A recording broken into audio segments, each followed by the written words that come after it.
Привіт! От бувають такі подорожі, в яких майже все йде не за планом. Але, мабуть, саме це і робить їх найбільш незабутніми.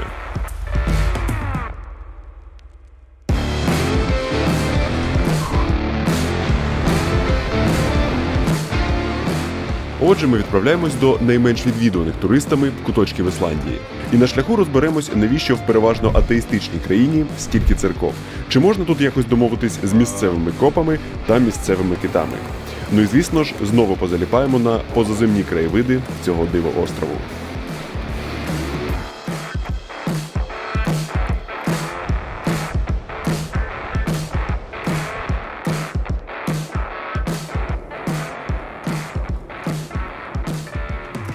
І насамперед додам трохи контексту. Ця подорож відбулася рік тому. Спочатку ми великою компанією друзів у домах на колесах об'їхали навколо острову знаменитою кільцевою дорогою номер 1. І це була просто неймовірно насичена подорож, в якій Ісландія видала нам, мабуть, всі свої природні дива. Про це є окреме відео. А потім всі відправились додому, а ми з Борєю залишились ще на тиждень і зробили невеличку транспортну рокіровку. На цьому тоді, власне, історія і обірвалася. Тоді я знімав ще російською, тому це відео буде таким білінгвальним. Про всяк випадок в нього є англійські субтитри, які можна увімкнути у налаштуваннях YouTube. І якщо ви вже туди полізете, то там поруч можете понатискати всілякі інші ютубні кнопочки. Ну і як у попередньому відео про Ісландію, розпочнемо з представлення однієї з головних дійових осіб цієї мандрівки.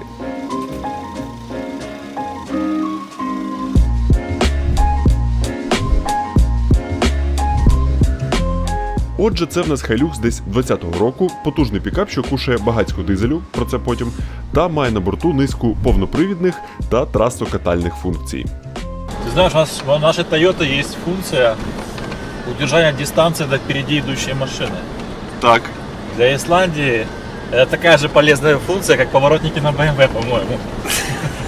Але найважливіша функція – ось ця штука позаду. Це спеціальний кемпер, що зроблений для пікапів, в якому компактно може спати навіть 2 родини або 2 здорових лоба, як ми. Про те, наскільки комфортно це на практиці, поговоримо пізніше.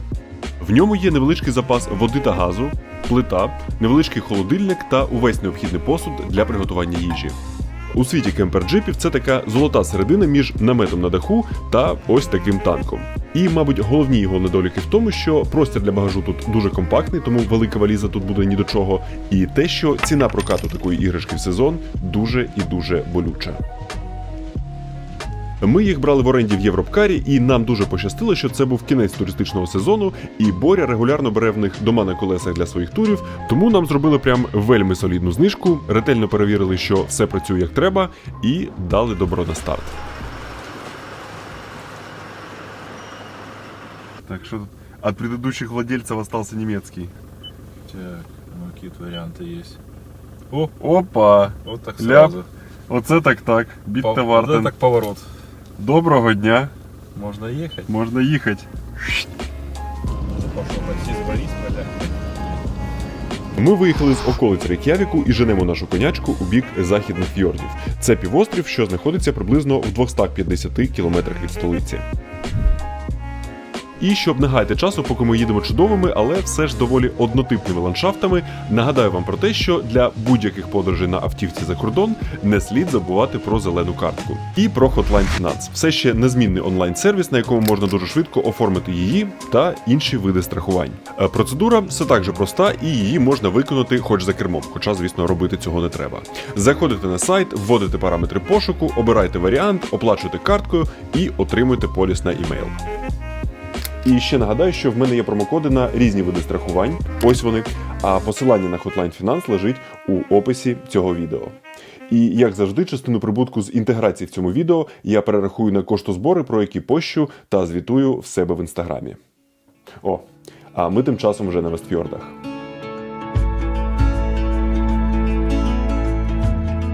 Це доволі крупний півострів, площиною трохи менший за Крим. Він весь ізрізаний фьордами, звідси, власне, і його назва. Через свою віддаленість від основних мандрівницьких маршрутів це, по-перше, найменш відвідувана туристами, а по-друге, малозаселена частина Ісландії. При первом знакомстве Вестфьорды выглядят не то чтобы сильно живописнее основной части Исландии, но чем они сильно отличаются, так это своей немноголюдностью. Если по кольцевой дороге ты постоянно разминаешься с другими машинами, то тут мы их встречаем где-то раз в 10 минут. И это как бы не сильно удивительно, потому что на всей территории полуострова живет всего 7 тысяч человек. І ось так, наприклад, виглядають найбільш щільно забудовані спальні райони. Але здебільшого Вестфьорди – це справжній рай для інтроверта. Всі живуть дуже уособлено, і ось на такій відстані тут зазвичай розташовані сусідні будинки. При цьому для такої невеличкої кількості мешканців та туристів тут є вся необхідна інфраструктура: магазини, облаштовані кемпінги, ось такі крихітні заправки самообслуговування, і є навіть свій невеличкий аеропорт, який я помітив суто випадково, коли злетів на дроні та розвернувся в його бік. Ну і звісно, зв'язують все це дороги. Місцями асфальтові, місцями гравійні, а місцями дуже хвилясті, бо місцевість фьордиста і скеляста. Коротше, Вестфьорди доволі суворе місце, і ландшафти навколо та досвід автомандрівки чимось нагадує мені Норвегію. Вот небольшой факт для лучшего понимания Исландии. У них на Вестфьордах живет 7 тысяч человек. И они лупашат туннель на 5,5 километров через гору, просто для того, чтобы людям было проще добираться. Фантастика. Втім, для скандинавських країн це все ще ніяка не фантастика, а банально робота держави зробити якнайкраще для своїх громадян за ті податки, що вони їй платять. В Ісландії податок теж прогресивний і доходить до 46%. Ну а в нас тим часом перша зупинка біля раптової знахідки по дорозі.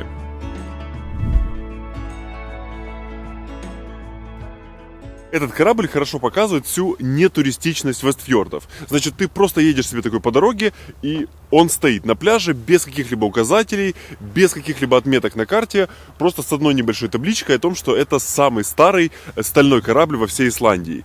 Тут у него один небольшой столик, и на этом, в общем-то, все. Я думаю, в другом месте страны к нему было бы приковано чуточку больше внимания.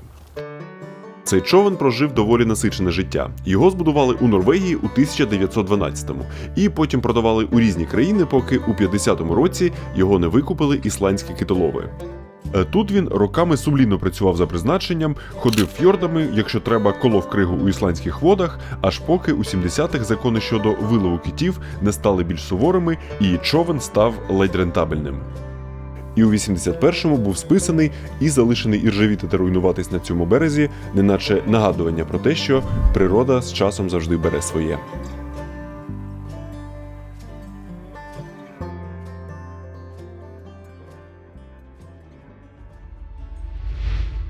Це була наша найдовша зупинка за день, бо весь інший час ми провели на шляху. Бо чим глибше на півострів, тим складніші дороги, проте тим гарніші краєвиди.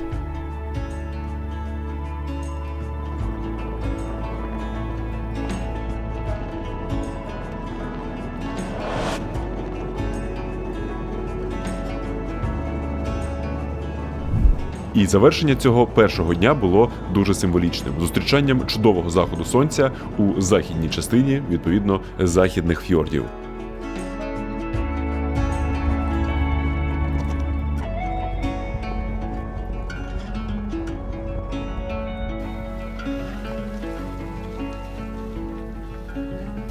Конечно, в первый же день поймать такой идеальный закат – это отличное знакомство с новой локацией. И тут в кемпинге, кстати, вроде даже есть машины. Вестфьорды не такие пустые, как могло показаться. И сейчас мы быстренько сообразим себе ужин и розетку для того, чтобы подзарядиться. А утром буду показывать, что же это за локация, на которую мы так долго мчали. І окрім чудового досвіду першого сансету на Вестфьордах, це також був перший досвід ночівлі у нашому Monster Camper джипі.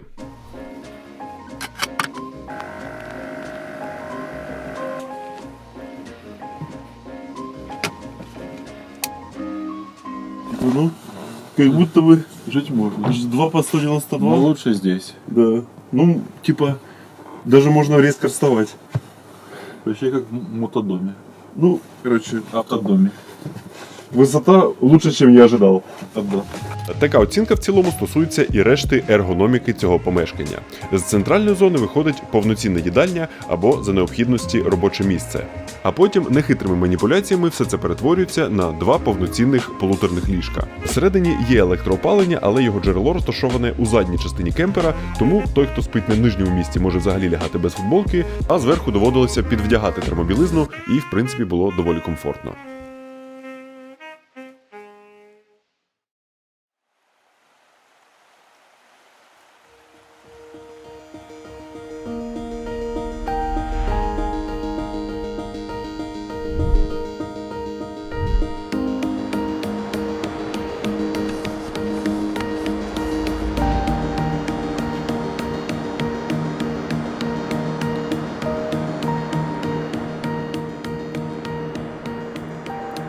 В большинстве своем пляжи Исландии либо черные с вулканической пылью, либо каменистые. И такие вот традиционные песчаные пляжи – это довольно большая редкость. Ну а это, наверное, самый известный и красивый их представитель – пляж Ранда-Сандур.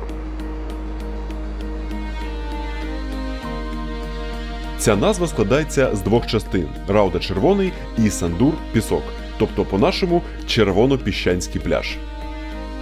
Через те, що на Остфьордах давно не було жодної вулканічної активності і, відповідно, чорний попіл давно не покривав пляжі, тут, власне, бувають ось такі традиційні піски, наче несподівана франшиза якоїсь африканської пустелі, що мальовничо контрастує із зеленню ісландських гір і бірюзою Атлантичного океану.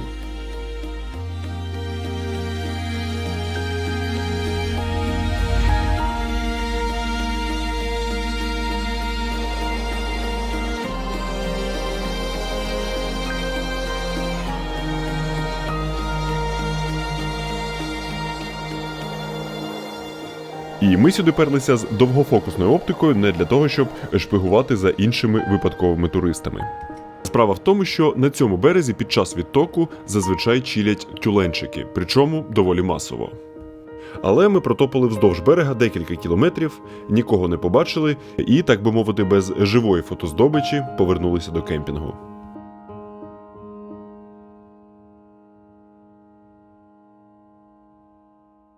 Но и без этого место очень потрясающее. Едем дальше.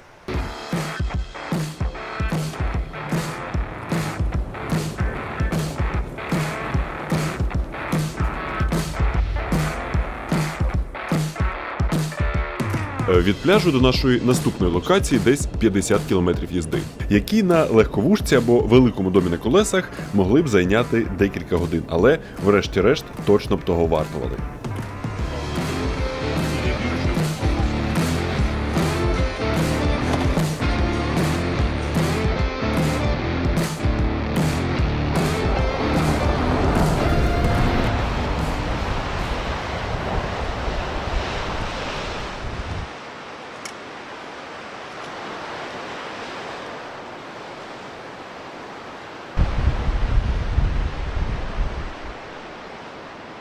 На западных фьордах находится самая западная точка Исландии. Это вполне логично. Называется Латрабjarg, и в вольном переводе это значит «скалы охренительной эпичности».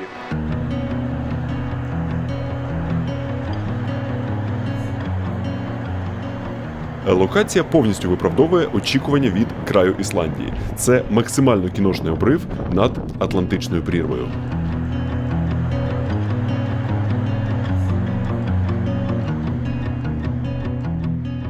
Помимо того, что эти скалы самые западные, они еще и самые древние. Именно в этих местах от вулканической активности когда-то появились первые кусочки Исландии. Але зараз, як я й казав, тут давно вже немає вулканічної активності, а натомість є активність пташина. Ці скелі є однією з найбільших та найвідоміших місцин для бьордвотчингу у світі. І тут можна зустріти різних цікавих птахів, зокрема знаменитих тупіків, які є одним із символів Ісландії. Але восени вони, та й майже всі інші пернаті вже кудись мігрували, і замість них тут засідали лише чайки. Після тюленів, можна сказати, другий облом зі світом ісландської фауни. Але і без птахів Латрабjarg – максимально видовищне місце і точно вартувало невеличкої поїздки та прогулянки сюди.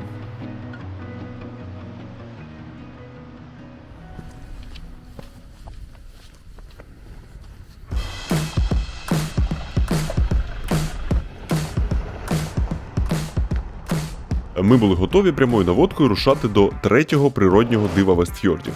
Але далеко ми не заїхали, бо нас зупинила чергова технологічна несподівана знахідка. Значит, едешь ты себе такой, ничего не подозреваешь, и тут на обочине в каком-то хуторе такой же точно американский DC-3, как на том знаменитом черном пляже в основной материковой части. Ну, насамперед, материкової частини Ісландії не існує, я мав на увазі основний острів. І якщо DC-3 на Чорному пляжі – це результат авіакатастрофи, то цей борт 191 колись використовувала армія США на своїй ісландській базі, потім у кінці 70-х його списали, і місцевий ентузіаст якимось чином притащив його сюди, у свій невеличкий музей вінтажної техніки.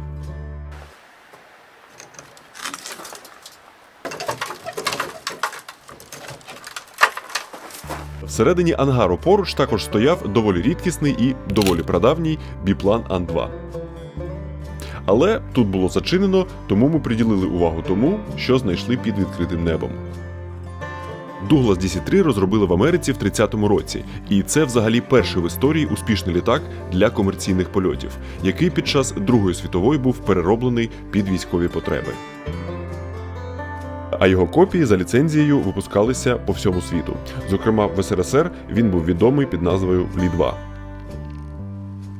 У него тут как бы целый фюзеляж еще, и вот так вот снизу можно подлезть в его салончик. Тут гораздо все богаче, чем на пляже. Есть почти целая кабина пилотов. Сейчас в нее как-нибудь пролезу.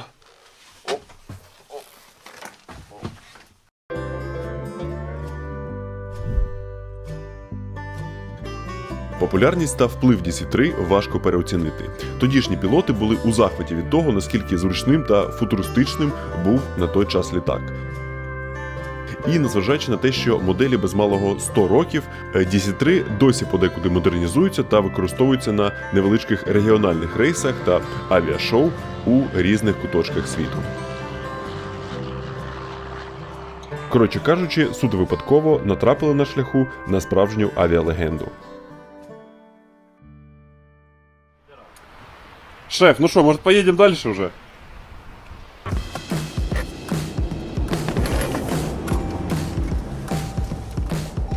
Маршрут, яким ми їдемо навколо Вестфьордів, в народі називається Кільцева дорога номер 2.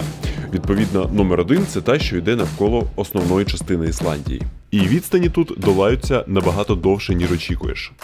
Насамперед через те, що асфальтове шосе часто перетікає у ось таку ґрунтовку, а по-друге, звісно, через те, що іноді доводиться зупинятись, щоб підзняти чергову привабливу скельку. Коротше, треба бути готовим додати декілька годин до своїх запланованих таймінгів. И мы прибыли, наверное, на главную достопримечательность этого полуострова, только по темноте. Это водопад Динджанди. У него совсем не исландское название, но он очень по-исландски красив.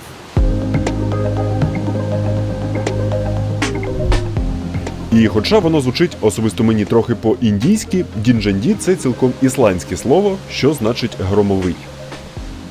Ну а в туристичних картотеках він також проходить під нікнеймом «Перлина Вестфьордів», бо він неначе створений якимось ландшафтними дизайнерами. Зверху бірюзова річка з порогами, що розбивається на струмки і формує ось таку форму трапеції. А потім все це стрімкими потоками переходить до найближчого фьорду.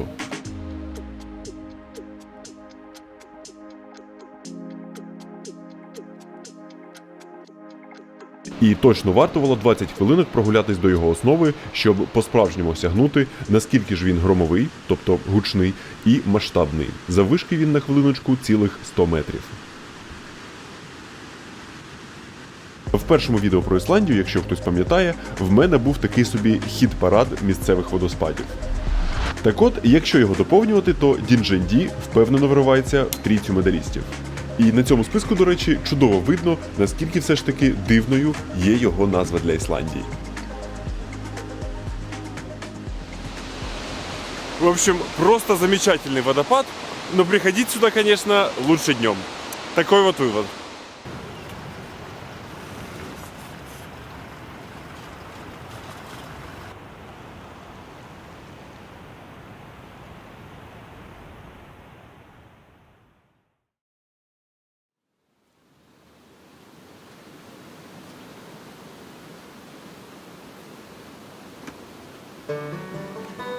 Цей кемпінг називається Тунгудалур, от люблять вони дивні назви, і він був найзатишнішим за усю ісландську подорож.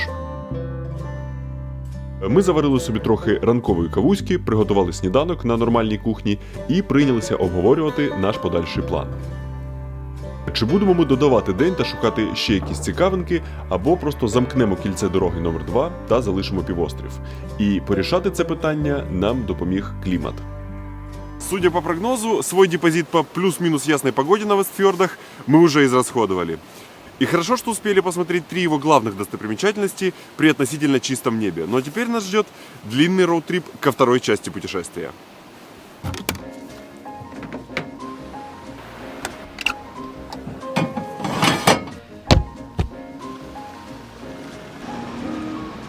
Отже, ми заїхали до найближчого містечка, щоб закупити снеків в дорогу.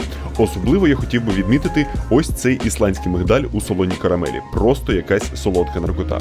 І рушили в дорогу на виїзд, яка була заманливо порожньою і рівною. Тому Боря дозволив собі трохи притупити педальку, аж допоки у дзеркалі заднього виду не замайоріли поліцейські вогники. Опа. Здрасте.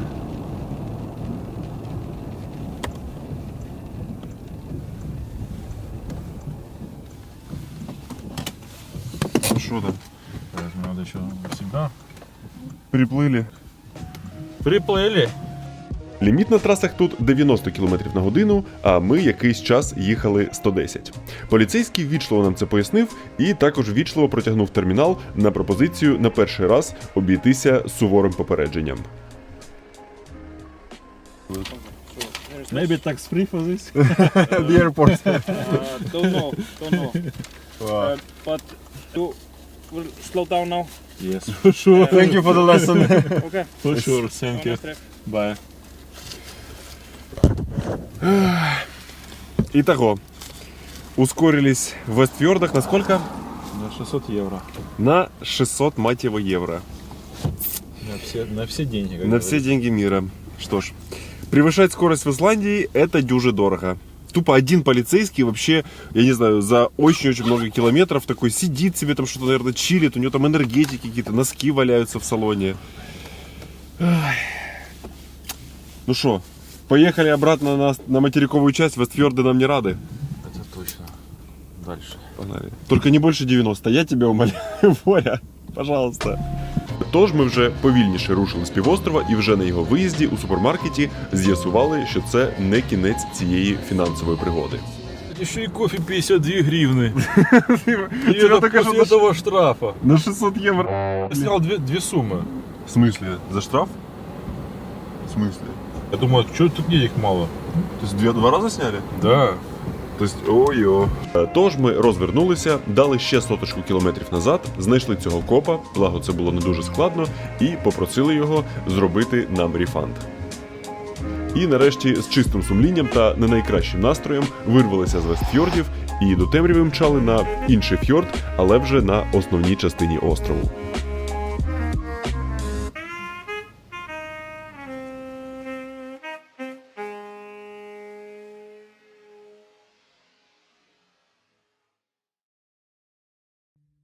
До речі, з ким би ми не спілкувались в Ісландії, фермери на місцевих маркетах, представники сфери туризму, поліцейські в Вестфьордах та дивний чолов'яга з котом в Рейк'явіку всі чудово володіли англійською. Справа в тім, що окрім ісландської, вони в школах обов'язково вчать або англійську, або другу скандинавську і здебільшого обирають першу, бо розуміють її важливість для різних комунікацій. І, на мій погляд, саме час бути як ісландці та вчити англійську мову. І ви це можете зробити за допомогою EnglishDom, найбільшої онлайн-школи англійської в Україні. Там вам підберуть викладача згідно з вашим поточним рівнем англійської, а персональний куратор буде слідкувати за вашим прогресом для того, щоб ви не товклися на місці. А для того, щоб, власне, займатись, достатньо ноутбука або смартфона і, звісно, підключення до інтернету. Це все ж таки онлайн-сервіс. Все дійство відбувається один на один з викладачем у інтерактивній платформі з купою різноманітних вправ, що робить процес навчання, м'яко кажучи, цікавішим за штудіювання Талмуда Голіцинського. Long story short, переходьте за посиланням у описі відео, щоб записатись на свій безкоштовний пробний урок. А якщо таки вирішитесь навчатись з EnglishDom, то ось промокодич на невеличку знижку. Ну а якщо ви просто хочете дізнатись свій поточний рівень англійської, то є швидкий тест, який також лежить у описі відео. Ну а ми з вами повернемося до Ісландії.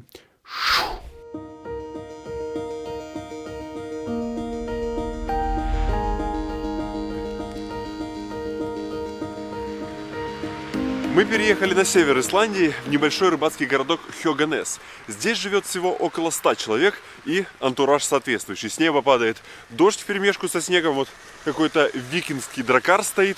Но известен этот городишко тем, что здесь впервые во всей стране начали возить туристов смотреть китов во фьорде. И за счет того, что городок находится очень близко к местам его обитания, цены, соответственно, на эту экскурсию здесь одни из самых дешевых, что можно найти в Исландию. Мы заплатили по 63 евро с носа. Отже, нас вдягнули у справжні експедиційні комбінезони, в яких, здавалося б, можна хоч в Антарктику пливти, і направили на посадку.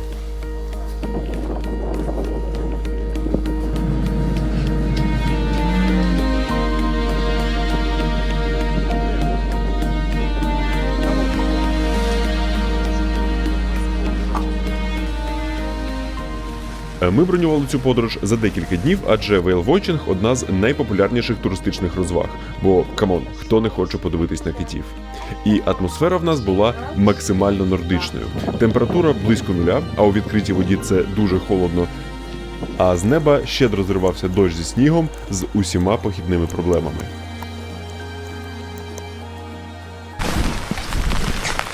Боря камеру заляпал уже.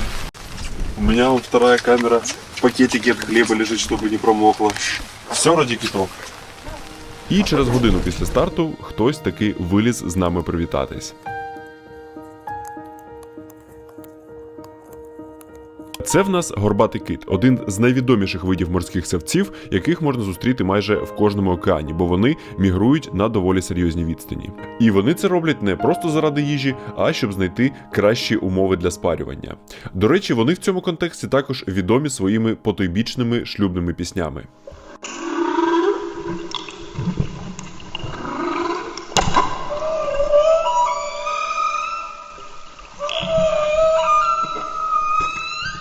Ці бігбої зазвичай досягають в районі 15 метрів довжину і ось так виглядають у порівнянні з одним не найменшим Homo sapiensом. Не знаючи про це та побачивши його деталі з відстані, хтось може не збагнути, наскільки велетенська істота зараз під ними. Короче, суть такова, что когда ты видишь хвост кита, это значит, что он ныряет под воду и всплывет хрен знает где, хрен знает когда. И вот мы этот момент и пытаемся выждать. Капитан на мостике говорит: а мы этого кита уже знаем, это Барни, говорит, у него там белые точечки под хвостом. Ну, Барни так Барни. Човни, до речі, не розлякують китів, бо вони дуже розумні і давно викупили, що тут на них вже ніхто не полює, і з людьми цілком можна співіснувати.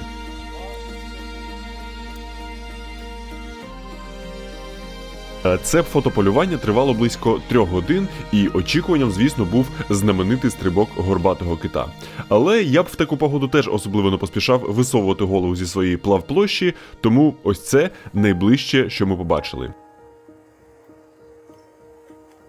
І під час повернення на базу виникали думки, що це ісландський тваринний провал номер 3. Але насправді не все так погано. So how often do you see them jumping? We see them jump in about 1% of the tours we go to. Ah, alright, so we're not the losers at all. No, there's no one losers. I mean, we never know when it's gonna happen. It's nature, so Alright. it's like a lottery. We want at least something. Like, Oh yeah, we got a beautiful whale that we call Barney, so that's a success. it's cool. Thank you. Thank you See too. you. В общем, вообще нельзя сказать, что это был какой-то провал, но могло быть чуточку суше. И чуточку теплее. А еще оказалось, что дождик, под который мы попали на лодке, это часть большого шторма, который сейчас медным тазом накрывает Исландию. Поэтому нам, пожалуй, повезло, что мы вот сейчас успели сплавать. І ми швиденько склалися і переїхали на пару кілометрів у більш облаштований кемпінг, де провели залишок цього дня у нашому лігві. Тому що жартувати з ісландською погодою та ісландськими вітрами, особливо маючи такий пагорб на машині, це задум не найрозумніший. О, Не знаю, видно ли это на камеру, но сейчас просто трейлер шатается как корабль во время шторма. Такие вот исландские ветра.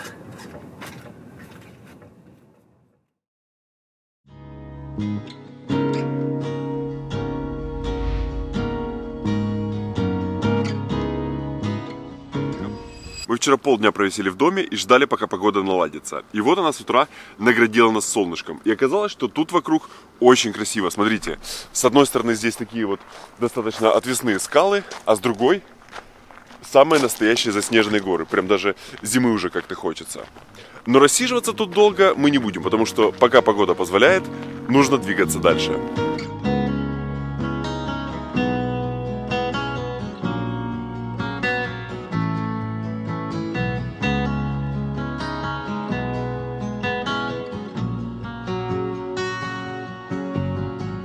Тож наша ціль – знамените ісландське високогір'я. Це велика територія у центральній частині острову, яка за правом вважається наймальовничішою. Але доїжджає туди небагато туристів, насамперед тому, що там немає асфальтових доріг, і їхати туди можна тільки на повнопривідних автівках. Це навіть прямим текстом написано при з'їзді на так звані гравійні F-дороги. Як тільки ми на них звернули, знов почався сніг, і ісландські конячки, яких ми зустріли на шляху, стали виглядати просто максимально кіношно.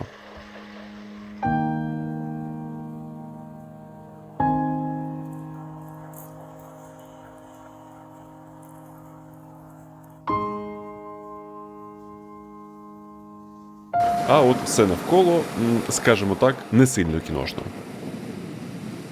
Там есть выбор машины или что-то еще.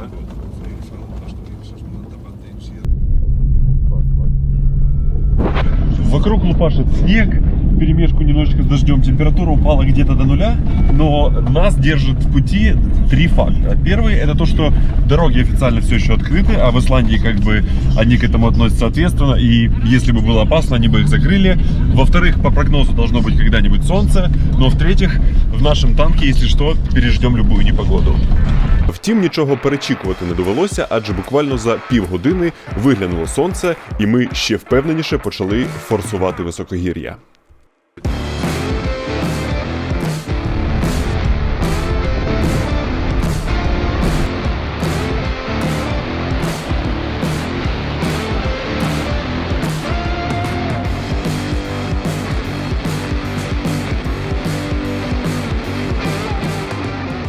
Але за декілька сотень метрів до кінця підйому сталося те, чого ми найбільше остерегалися.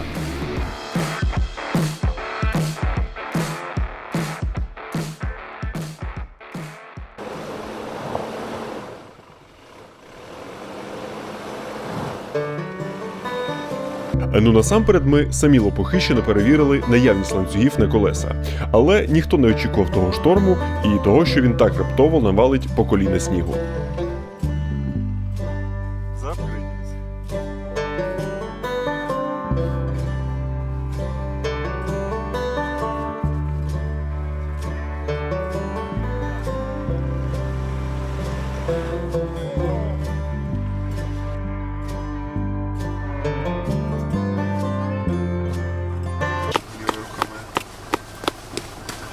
Не думал, что я буду это делать в конце сентября.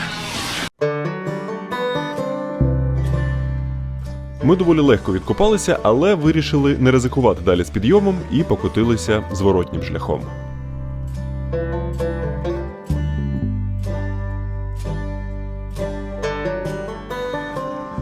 Внизу, здавалося б, не було жодного шторму, все чисто, зелено і все так же пасуться ті ісландські конячки, які на цей раз здалися мені трохи єхидними.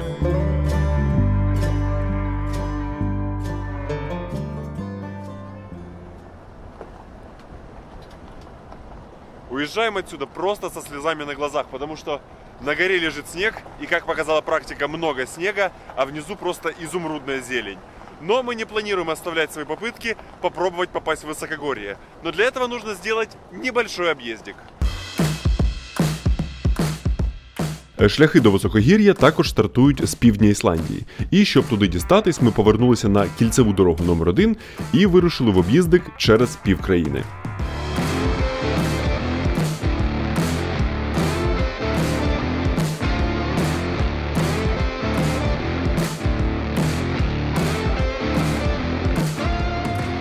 Отже, ми вальнули десь 500 кілометрів з півночі на захід і потім на південь. На шляху намагалися трохи зрізати, але фортуна повернулася до нас парканом з написом «Дорогу закрито».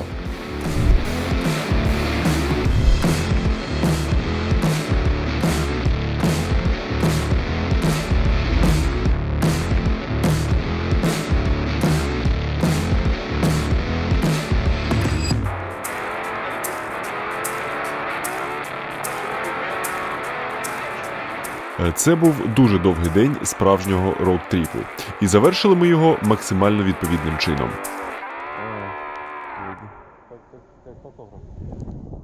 Це муніципальні термальні басейни, які є майже в кожному ісландському селі. Вони, звісно, не такі фенсі інстаграмні, як туристичні аналоги, але головна перевага в тому, що тут повно місця і бронювати нічого заздалегідь не треба. Термальна вода тут точно така сама, і навіть є повноцінні басейни, щоб, відповідно, поплавати. И стоит это добро очень недорого. Вход всего около 6-7 евро с человека, и здесь, похоже, тусуется все население города. Да и в целом это очень крутая фишка, когда ты провел целый день в машине, вот так вот вечером прийти и перед сном немного размять спину.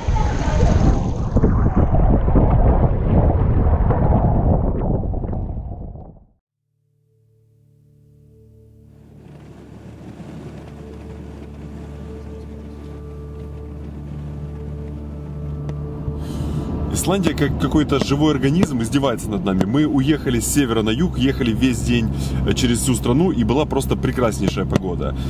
Пытаемся сейчас заехать на высокогорье с юга, и тут вокруг началось сплошное исландское фарго.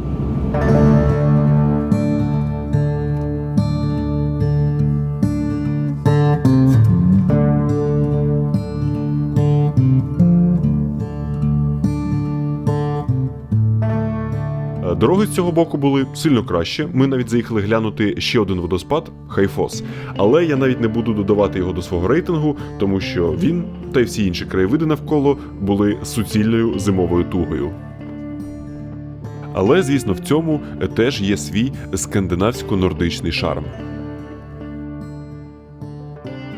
Если верить картинкам, которые мы видели в Инстаграме у других путешественников, здесь неделю назад еще была зелень и вообще сплошная весна. А сейчас тут такое ощущение, будто мы с подножья горы поднимаемся на какой-нибудь горнолыжный курорт. Только в Исландии это происходит в конце сентября и на высоте 500 метров над уровнем моря.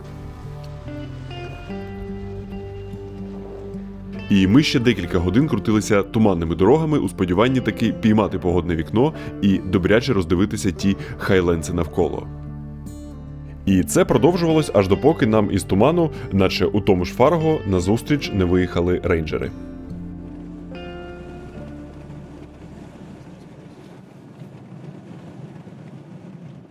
Вони пояснили, що дороги-то наверх ще офіційно не закриті, але це питання 1-2 днів, бо цього року щось раненько все засніжило.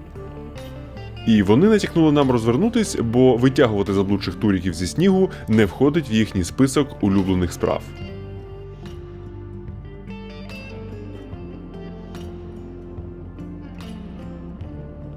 Ми вирішили прислухатися до їхньої поради і з, мабуть, найголовнішим обломом за цю подорож поїхали звідси геть.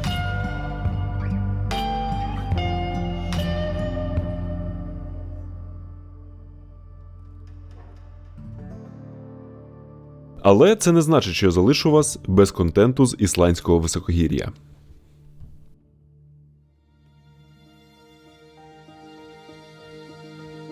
Цієї осені снігу було навпаки аномально мало, і Боря сам ось на цьому позашляховику вибрався на пару днів туди поїздити і заодно щось підзняв.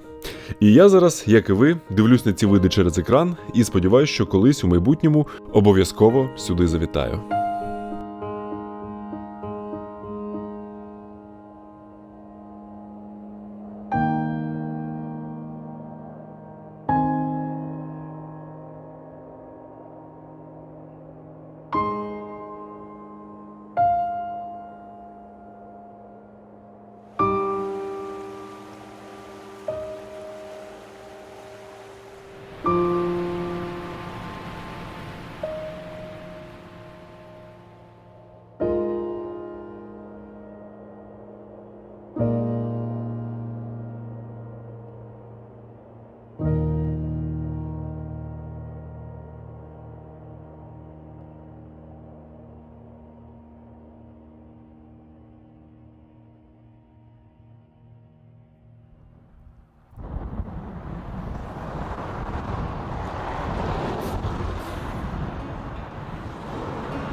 Тож ми вирішили перепочити день після снігових мандрів у найпівнічнішій столиці світу. В цілому похмурий та трохи вологий Рейк'явік призвів дуже приємне та затишне враження. В місті та його околицях живе близько 2/3 всього населення Ісландії, але в абсолютних числах населення Рейк'явіку всього 130 тисяч. І про якісь серйозні урбаністичні питання тут, мабуть, сенсу дискутувати немає.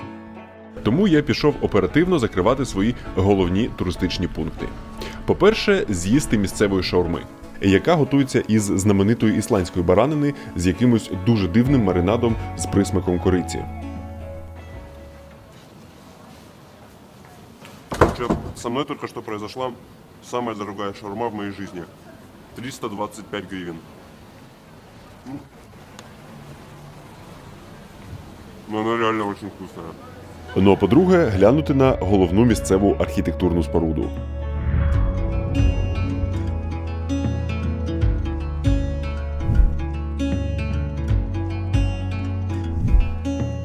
Над величною Хальгрімскірхою працювали понад 40 років, з 45 по 86.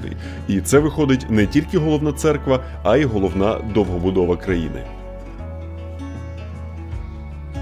Це найвища будівля Рейк'явіку, і дивний факт у тому, що, незважаючи на те, що в Ісландії один з найвищих відсотків атеїстів серед країн світу, майже в кожному містечку протестантська церква – це найпомітніша та найвидатніша будівля навколо. Всього на острові близько 350 церков абсолютно різних стилей, і мені найбільш запам'яталася ось ця авангардна церква, яка скоріше нагадує якийсь центр сучасного мистецтва у північному містечку Блондос. Повз неї ми за весь час в Ісландії проїжджали цілих 3 рази, і один раз я навіть застав над нею північне сяйво. Як то кажуть, як вам таке, атеїсти? Так от, співвідношення складає приблизно 1 церква на 1000 мешканців, що доволі багато. Причина такої кількості полягає в тому, що в Ісландії ще півстоліття тому були доволі серйозні проблеми з дорогами. Тому лютеранська церква намагалася полегшити цільовій аудиторії добирання до кірх і встановлювала їх на кожному закутку. Ось це, наприклад, дуже стильна кірха на дуже безлюдних Вестфьордах. А ось ця церквушка на півострові Снайфельснес, на який ми, власне, відправилися після Рейк'явіку. Він розташований між столицею та Вестфьордами і є дуже крутою локацією для одноденної автоподорожі. А в нас якраз залишався останній день оренди, щоб глянути цю місцину і трохи зібрати докупи враження від всієї подорожі. І почну з підсумків нашого транспорту житла. Як я й казав, оренда такого оркодаву коштує шалених гривень. До того ж, пікап з таким горбом жере як не в себе. За 7 днів ми намотали приблизно 3000 кілометрів із розходом десь 15 літрів дизелю на сотню. За одне тільки паливо ми віддали десь 750 євро на двох. Коротше кажучи, історія зовсім не бюджетна, але надає неймовірну свободу та гнучкість у пересуванні Ісландією. Щоправда, іноді доводиться буквально робити поправку на вітер. Капец. Ветер. Это жесть просто. Вітерець в той день здійнявся з океану такий, що машину зносило з дороги, а не те, що підняти дрона, просто втримати камеру в руках було доволі проблематично. Погода, звісно, зіграла свою немаленьку роль у цій мандрівці, але це невід'ємна частина досвіду у цій країні. Взагалі, півострів Снайфельснес – це неначе мініатюрна модель всієї Ісландії. От їдеш ти, і зліва в тебе засніжені гори та якесь озерце, а справа – красивий вулканічний пляж. Також тут розташована найвідоміша та, мабуть, найінстаграмніша скеля країни – так званий капелюх чаклуна, який точно буде в топі зображень у Гуглі, якщо ви пошукаєте Ісландію. Цікавий факт, що попід цією горою, але з іншого боку, розташована одна з 5 ісландських в'язниць. В неї немає парканів чи град, а всередині всього 23 місця. Доволі красномовно описує рівень злочинності на острові. А от де є паркани і навіть колючий дріт, так це навколо приватної власності. Та й взагалі в Ісландії багатько різних заборон. Якими шляхами можна ходити, яку рослинність можна чіпати, якими дорогами дозволено пересуватись на машині і де можна в ній спати, бо якою б автономною вона не була, на ніч тільки до спеціальних кемпінгів. І за порушення тут болючі штрафи, до яких, як ви пам'ятаєте, вони ставляться сумлінно. 600, мать его, евро. Але, зокрема, завдяки цим суворим обмеженням, природа Ісландії продовжує виглядати, наче колекція заставок для комп'ютера, навіть попри постійні напливи мандрівників. Але от, щиро кажучи, жити тут постійно я б, напевне, не хотів. Тому що, якщо такі місця стануть твоєю буденною реальністю, то що ж тоді взагалі зможе тебе здивувати?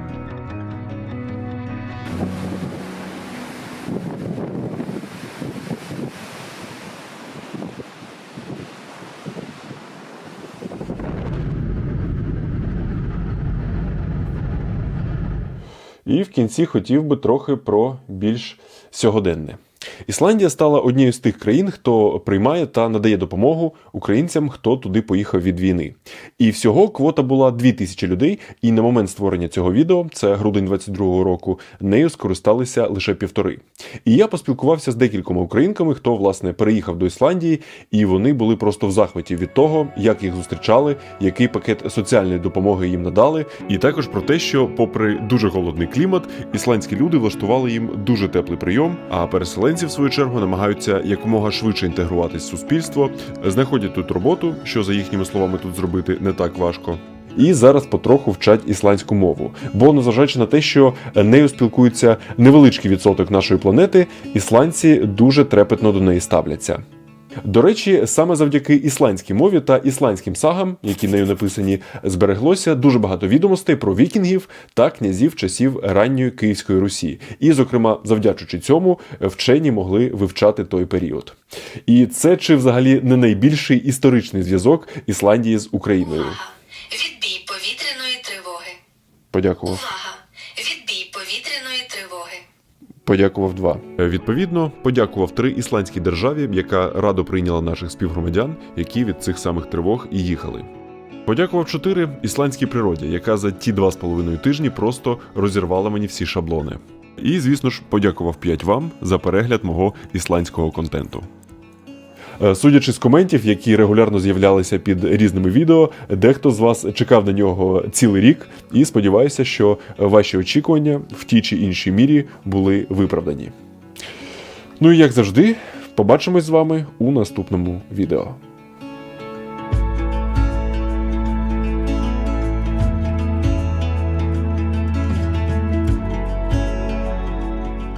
А це, як завжди, голос після титрів і чергове нагадування про те, що весь ваш ютубний фідбек, лайки, коменти, шери з друзями все ще допомагають моєму каналу. Бувайте!